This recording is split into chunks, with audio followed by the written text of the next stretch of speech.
Hola, bienvenidas a todas y a todos a una nueva entrevista de la cumbre online La Mujer y el Dinero. Yo soy Sonia Herrero y estamos haciendo esta cumbre para traer más claridad sobre el tema de la relación que tenemos las mujeres, muchas veces inconsciente y poco sana, con el dinero. Y lo que queremos es, gracias a todas estas ponencias, clarificar las cosas, que podamos empezar a relacionarnos de forma diferente para ser todas más abundantes. Y hoy tenemos con nosotras a Clara Coria. Ella es psicóloga y también es escritora, ha escrito muchos libros, ya nos va a contar después de estos libros, y es investigadora del tema del dinero, el poder, el éxito, siempre desde la perspectiva de género, o sea que es la mujer perfecta para hablarnos de este tema, ¿no? De la mujer y el dinero. Y ella ahora nos va a contar un poquito más sobre este tema precisamente. Clara, muchas gracias por estar aquí desde Argentina, que te has conectado. Bueno, el gusto es mío también para poder contactar con ustedes y bueno, y transmitir todo lo que pueda ayudar. Sí. Clara, cuéntanos para empezar ya directamente, o sea, tu perspectiva sobre la relación que tiene la mujer con el dinero, y lo interesante de tu perspectiva es que llevas 30 años investigando este tema. Ah, Cuéntanos, ¿tú cómo ves esto?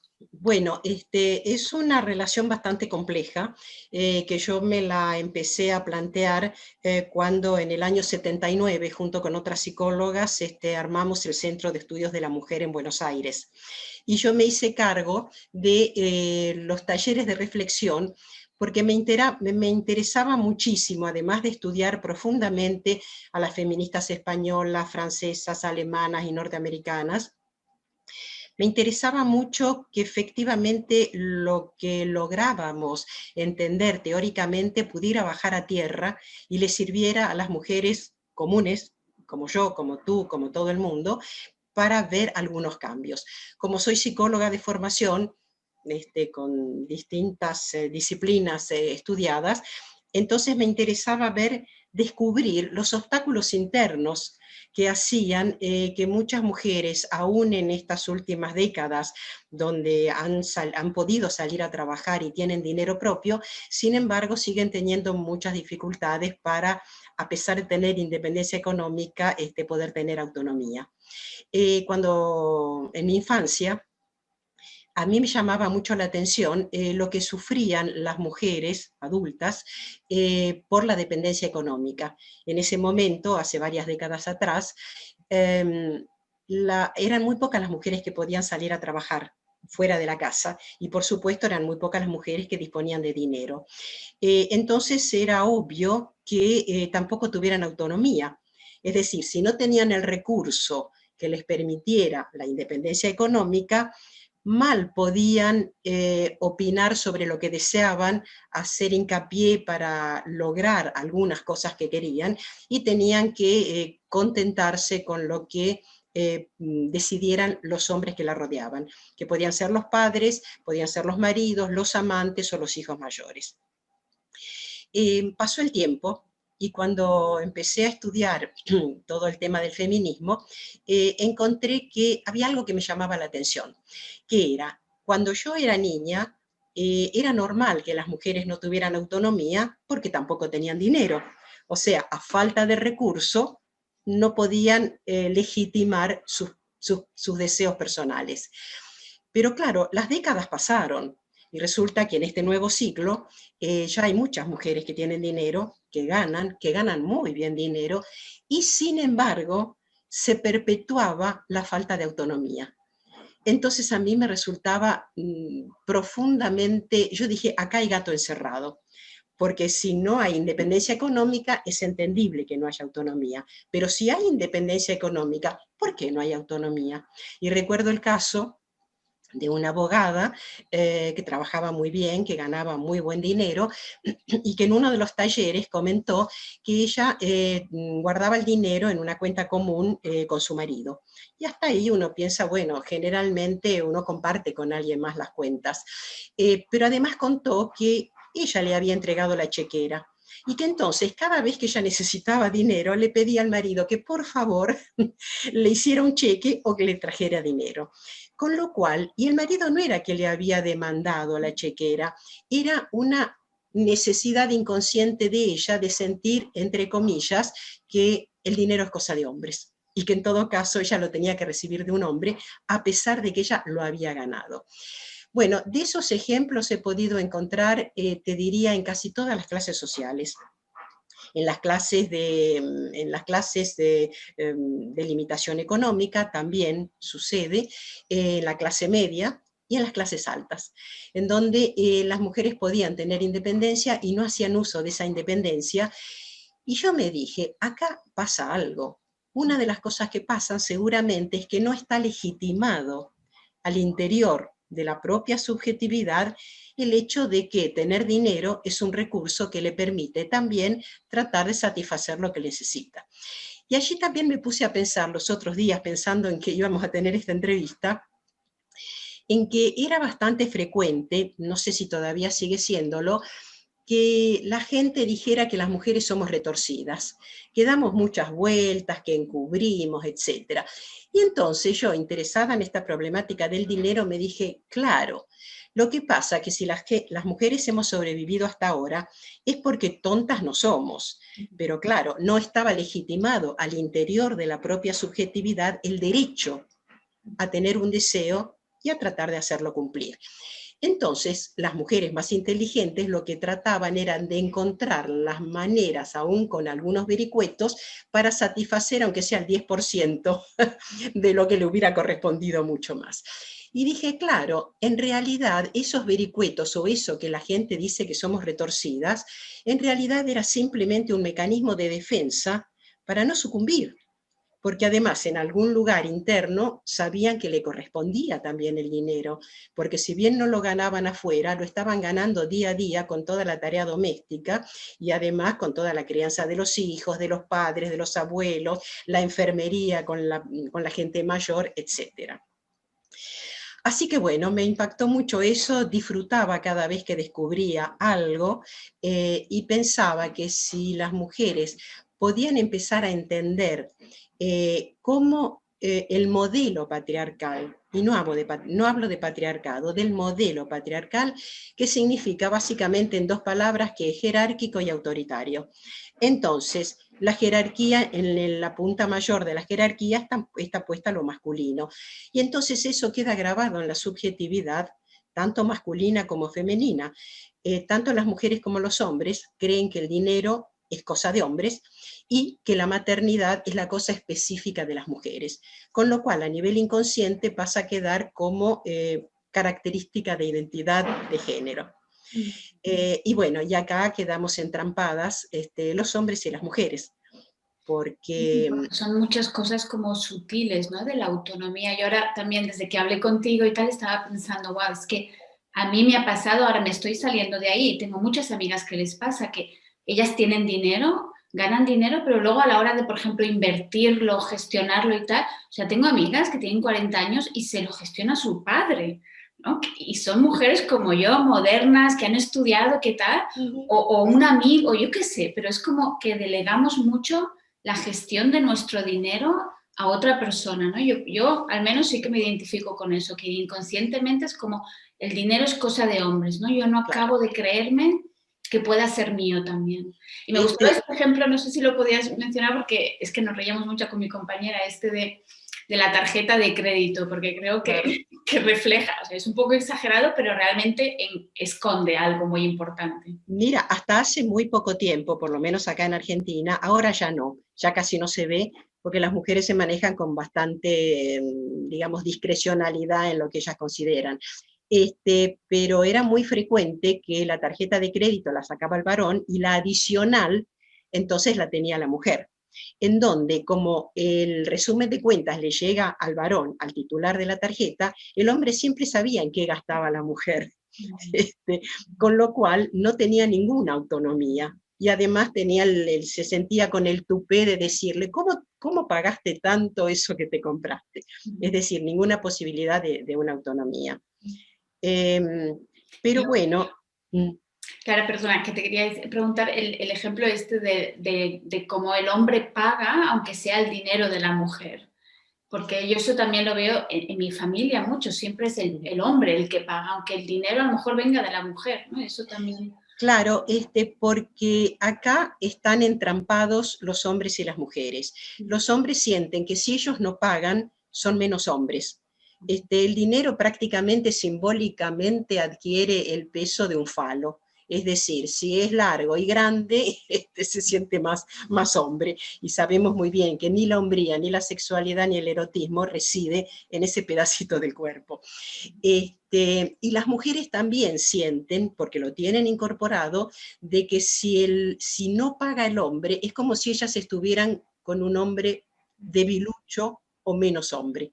Con lo cual, eso es a nivel tan inconsciente que sale, cualquiera se puede sentir de repente en la trampita de sentir que no está legitimado. Porque esta es otra palabra clave. Los varones, desde la cultura patriarcal, tienen legitimado al interior de su propia subjetividad el derecho a tener el dinero, el derecho a tener el recurso, mientras que las mujeres no lo tienen legitimado. Lo que tienen legitimado las mujeres es la maternidad. Entonces, se supone que el dinero y los recursos económicos son de los hombres y la maternidad es de las mujeres. Y bueno, sabemos que lamentablemente, si el hombre tiene el recurso del dinero y la mujer tiene el supuesto recurso de la maternidad, usan el dinero y a veces las mujeres usan también la maternidad como recurso de poder, que tergiversa absolutamente los vínculos amorosos entre los amantes y además todas las relaciones familiares, ¿no? Y claro, una cosa muy interesante que tienes tú también es que mezclas dos temas que son para mí los dos grandes temas tabú de nuestra sociedad, ¿no? El sexo y el dinero. Y yo he estado leyendo y parece que el dinero es incluso más tabú que el sexo, ¿no? No se puede hablar de dinero y en las relaciones de pareja muchas veces tampoco no se habla. Y tú tienes este libro que se llama El sexo oculto del dinero Sí. y me gustaría que hablaras un poquito de esto, de qué significa. Sí, a partir de eso justamente yo, digamos, hice un neologismo y hablé de la sexuación del dinero. Es decir, con esto quiero decir que el dinero está sexuado, es decir, tiene atribuido un género sexual como si fuera lo específico del dinero. Y esa sexuación se ve en pequeñas y en grandes cosas. Yo misma me he encontrado, a pesar de que yo he sido independiente y bastante autónoma a la fuerza, porque empecé a trabajar de muy joven por necesidad, y entonces sin darme cuenta fui independiente porque tenía mi propio dinero. Y sin embargo me encontré que años después, cuando ya lo tenía todo esto muy esclarecido, yo recuerdo en una oportunidad que fui a cambiar mi coche, el mío, por otro, y entonces sentía como si ir a comprar semejante cosa importante debería haber tenido que estar acompañada con un varón. Yo no lo decía y lo mismo lo hice, pero yo reconocí que había también en mí una cierta incomodidad por no responder a lo que la cultura pide.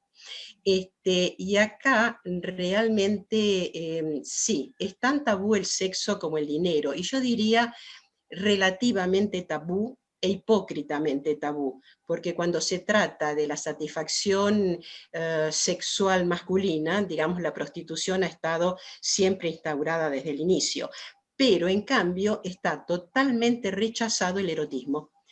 Y además se supone que la sexualidad queda restringida a esa parte de los cuerpos femeninos y masculinos de la conexión entre el pene y la vagina. Cuando en realidad la sexualidad, yo diría más genuina, está a lo largo de toda la piel y tiene que ver con el erotismo. Es el erotismo lo que realmente hace libre a las personas y les permite, creo yo, y estoy convencidísima, realmente disfrutar mucho de sí mismas.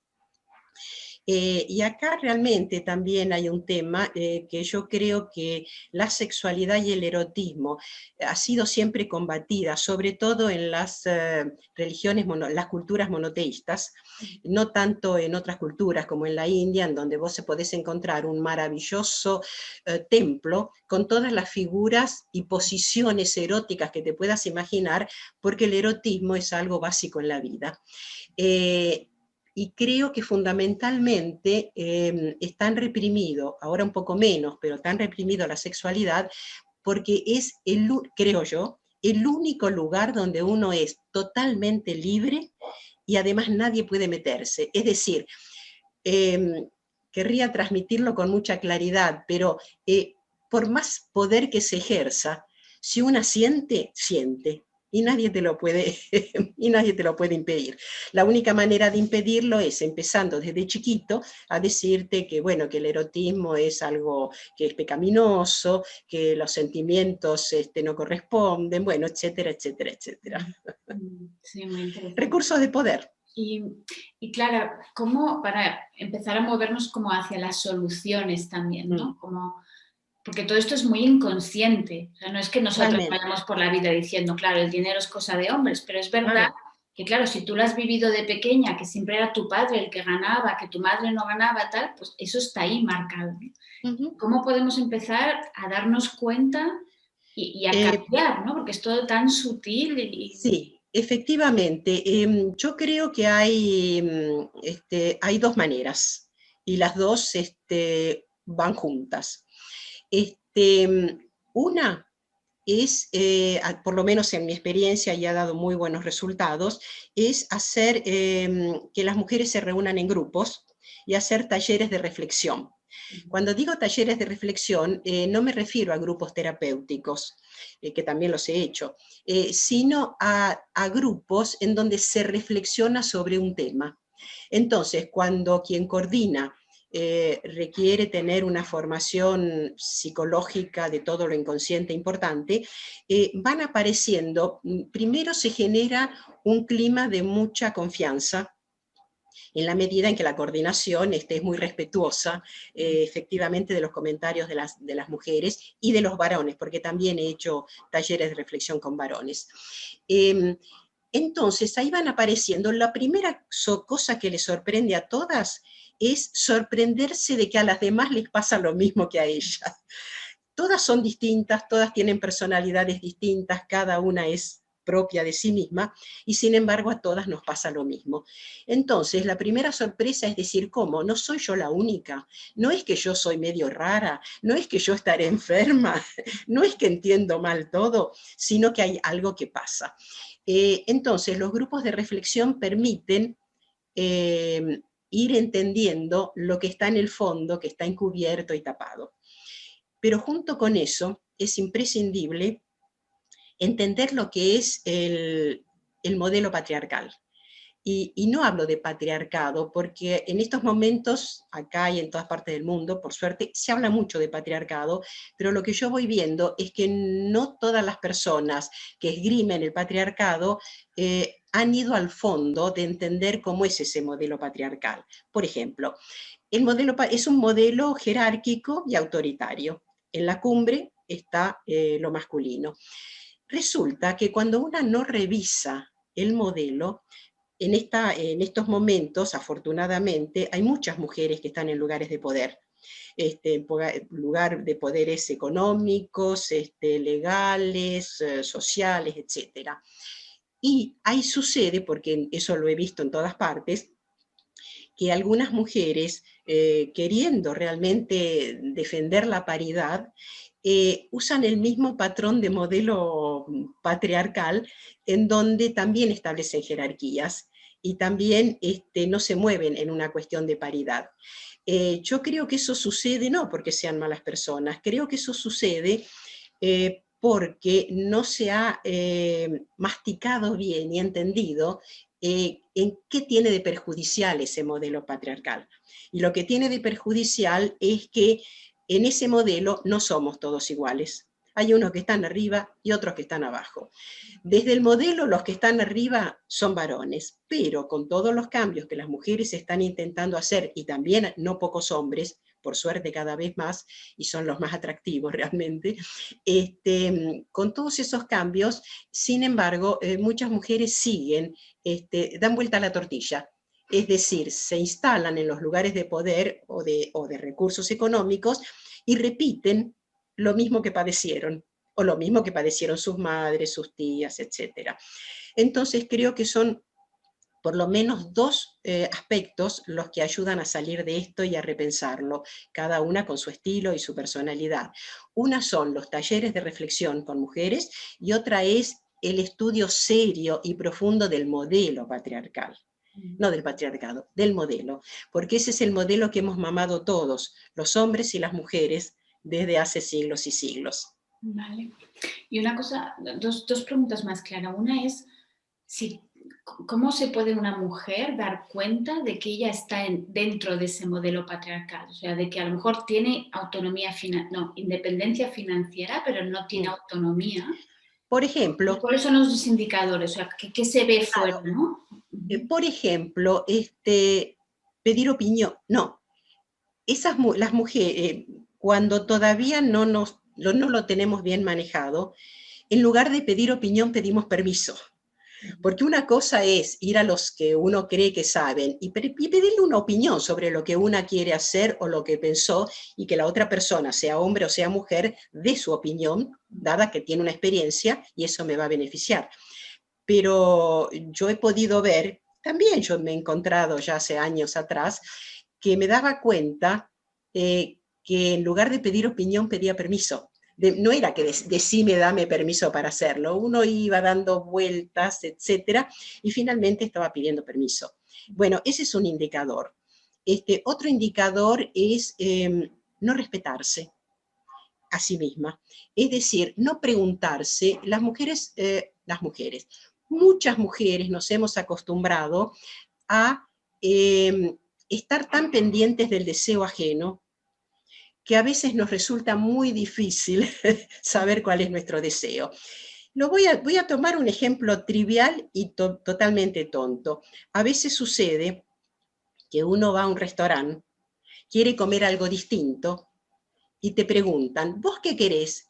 Y una no sabe qué quiere, porque no se ha tomado tiempo para ver cuáles son los gustos que más me gustan, o en este momento de mi vida, o en este momento de la semana, qué es lo que me daría placer comer o tomar. Después, si lo puedo comer o tomar es otra historia. Uno puede accederlo o no, pero saber qué quiero. Y resulta muy difícil. A veces uno les pregunta a las mujeres, bueno, está bien, mañana tenés todo el día libre. ¿Qué querrías hacer realmente? Suponiendo que tenés toda la libertad para elegir. Y la verdad, y a veces no se sabe, porque no estamos acostumbradas a pensar en el propio deseo. Digamos, el ideal maternal, armado por el patriarcado, ha instalado en la mujer el altruismo, la incondicionalidad y la entrega. Y entonces se supone que esas son las características del buen amor, pero del buen amor femenino. Y eso es lo que supuestamente también define a una mujer: ser altruista, incondicional y abnegada. Entonces, no solamente los hijos a veces dicen, dame eso que a mí me gusta, y resulta que a vos también te gusta y uno lo da. Pero cualquier otra persona también, y una cree que tiene que ser incondicional. Y cuando no lo somos, nos dicen egoístas. Sí. A veces uno puede ser Aquí estoy egoísta y a veces pensando no. en este ejemplo que cuentas tú de los espárragos, que también nos reíamos mucho el otro tiempo, que si te apetece contarlo, porque pienso que también, como es muy ilustrativo, es un poco exagerado, pero yo creo que ilustra bien Sí, esto que vas a exagerado, pero dar. totalmente real, porque piensen que esto pasó en el año 80, o sea, hace 40 años. Era una mujer de unos 60 años, que en ese momento yo, que tenía muchos menos, la consideraba una persona muy mayor, europea, como en Argentina hay muchos, hay de todo, europeos, asiáticos, afortunadamente. Y había venido con su marido de Europa. Entonces, ella era muy buena ama de casa, muy buena cocinera. Entonces, al marido le gustaba comer espárragos, pero le gustaba comer la punta de los espárragos. Entonces, lo que ella hacía era, compraba un paquete de espárragos, cortaba la punta, le entregaba a él la punta para que los comiera y ella se comía los cabos. Cuando lo contó, bueno, en el grupo todas nos reímos un poco, se hicieron comentarios y el grupo al año terminó. 2 años después yo me la encuentro por la calle y me dice, hola Clara, ¿cómo estás? ¿Sabes una cosa? Quedé viuda y ahora la punta de los espárragos me las como yo. Y realmente yo decía, esto yo no sé si reír o llorar, porque el tema no era que el marido era una mala persona, tanto él como ella estaban convencidos que los privilegios los tenía que tener él. Entonces, ella, como quería ser una buena persona, una buena ama de casa, hacía lo que creía correcto, y él no era egoísta, simplemente creía que era lo correcto. Claro, también tenía metido con la mamadera que uno es privilegiado por ser varón. Claro, claro, pero es un juego que lo jugamos todos, ¿no? Ella también estaba Exactamente. jugando ese juego y eso es lo que para mí es importante, que nos demos Eh, cuenta de que todos estamos jugando esas reglas hasta que nos damos cuenta y las cambiamos, ¿no? Y de esto que comentabas antes de la entrega de la mujer y tal, con el tema del dinero, yo pienso que es un gran tema porque no nos sentimos merecedoras del dinero. Y ahí hay todo un problema Claro, entre la acá mujer también y el dinero. hay todo un problema, porque en realidad uno no tendría por qué ser merecedora. Porque, por ejemplo, suponete que en una pareja él es el que aporta el dinero y ella generalmente no se va de farra y a divertirse mientras él trabaja. Cuida a los hijos, limpia la casa, ve dónde puede comprar más barato para ahorrar, en fin, hace todo eso. Es un trabajo terrible, que además es un trabajo que no se ve, que no se paga, y que es desgastante, porque además no da ningún atractivo. Digamos, barrer un piso y después sentir que gozás y que tenés un orgasmo por un piso limpio, no. No. Podés tener un orgasmo y ganás 1.000.000, no sé, si hiciste un negocio y realmente te fue muy bien, que es lo que le pasa a la mayoría de los varones y ahora por suerte a muchas mujeres. Este, entonces, ay, espera, me El perdí. merecimiento que no. Ah, Uh-huh. el tema es que no tenemos por qué merecerlo. Las personas, sean hombres o sean mujeres, tienen una determinada ética. Hay hombres que son muy paritarios y solidarios y hay otros que son terribles para nada. Lo mismo entre las mujeres, porque todos somos seres humanos. El tema es que a un hombre no le molesta y no piensa que es egoísta por compartir algo. En cambio, a una mujer, si le dicen que es una egoísta, se lo cree. Uh-huh. Y eso también va junto con el tema del dinero.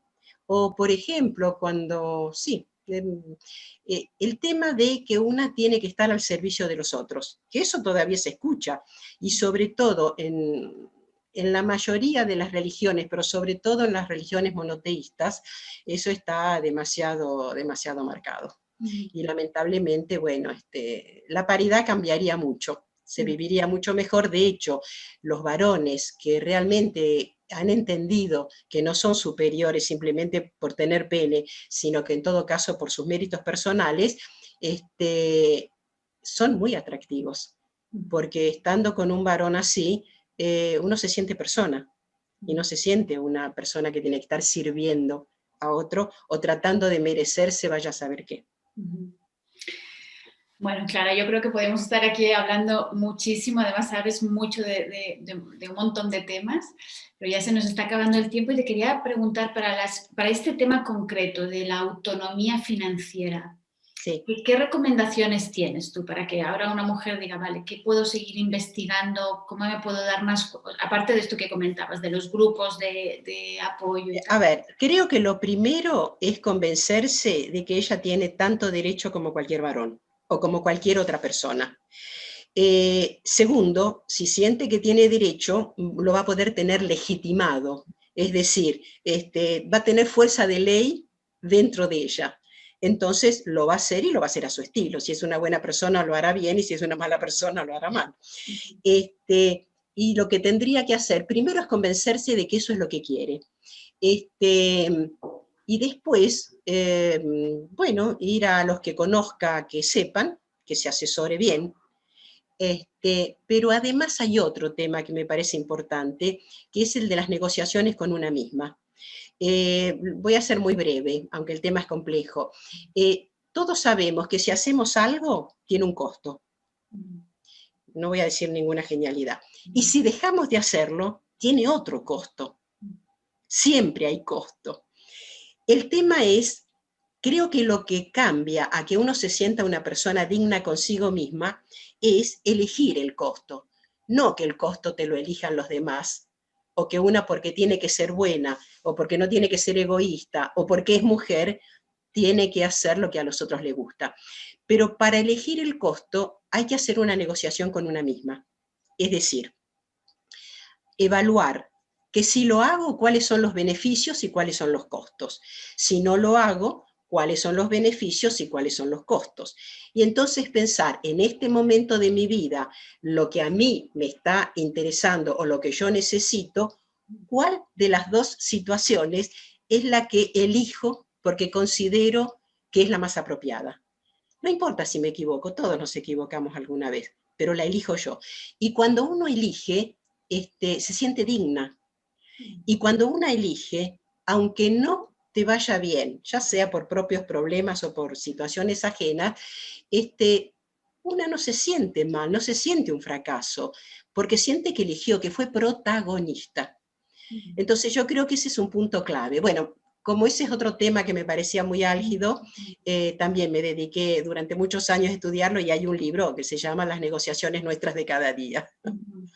Y creo que ese es un Por punto eso te clave. decía que había muchas cosas que podíamos seguir explicando, pero bueno, Clara, y para acabar, de todo lo que has compartido, ¿cuál sería como la esencia de lo que quieres compartir? Si una mujer solo se va a acordar como de una frase tuya o de una cosa tuya, ¿qué sería lo más importante? Que no tiene por qué merecer nada, que todo lo que quiera lo tiene por derecho propio. Que piense que es un derecho propio como ser humano y que después tendrá que evaluar si es pertinente, si en ese momento es saludable, bueno. Lo que todo... En relación al dinero tiene mucho sentido, ¿no? En relación al dinero, una mujer no puede y no debería controlar su propio dinero.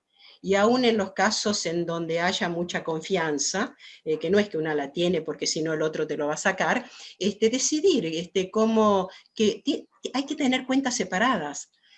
Uno tiene que poder saber que si elige gastarse cualquier cantidad en algo que no lo vale, pero una tiene ganas, tiene el derecho a hacerlo. Y después correrá con los riesgos propios. Pero no que el otro le diga cómo te haces esto o por qué lo haces.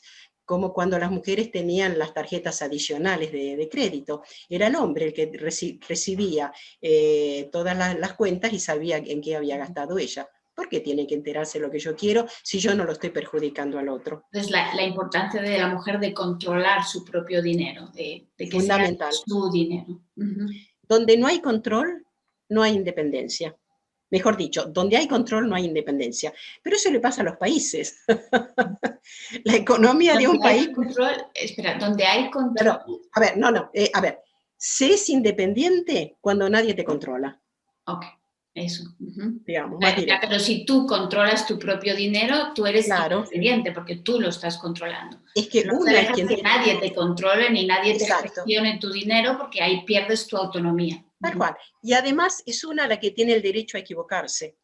Si yo me equivoco controlando mi dinero, es mi problema, no es problema del otro. Y si yo me beneficio, también es mi problema. Muy bien. Clara, para acabar, yo sé que tienes, bueno, ya lo hemos hablado, que tienes muchos libros y tal, pero hay como uno o dos libros que se refieren directamente al dinero, a lo mejor los puedes mencionar brevemente, y también para las mujeres que están en Buenos Aires, si te quieren contactar, si nos quieres contar un poquito cómo lo pueden hacer. Bueno, pueden ir a la web. Yo tengo una web que me la administra mi editor y gran amigo Henry Odell y que la administra muy bien desde hace muchos años y que fue el que me descubrió en Europa, porque en Buenos Aires yo ya lo había editado, el primero, El sexo oculto del dinero, en el año 86, y él le llegó el libro, lo vio, le pareció importante y él me lo editó. Él fue el primero en editarme en Europa y bueno, tiene muy, muy buen olfato. Bueno, van a la web y ahí se conectan directamente. Vale. Entonces tienes el sexo oculto del dinero y también el dinero en la pareja, que es un tema y también que... el dinero en la pareja, y yo diría que la trilogía es las negociaciones nuestras de cada día. Vale. Entonces creo que esos 3 libros son los que me parece van más al fondo de dónde realmente estamos entrampadas las mujeres y dónde nos entrampa el modelo patriarcal. Sí, perfecto. Clara, muchísimas gracias. Ha sido un placer escucharte. Además, a mí me encantan mujeres así, ya más maduras, pero con tanta juventud en ti, tanta sabiduría. Todo lo que cuentas es como sigues activo hoy, aunque mucha de tu investigación fuera hace 30 años. Sí. Y ha sido un placer escucharte. Bueno, muchísimas gracias. Estoy convencida que cuando las mujeres realmente se empoderan de ellas mismas, no importa la edad que tengan, siguen disfrutando, siguen independientes, siguen riéndose y siguen erotizadas, sí. Que no es poca cosa. Eso sería para otra conversación, eso no nos lo tienes. Sí, porque hay un libro sobre el amor también. Es verdad, es verdad. Bueno, Clara, muchas gracias y a todas las demás que nos estáis escuchando, nos vemos en la siguiente entrevista. Hasta pronto. Okay, hasta pronto.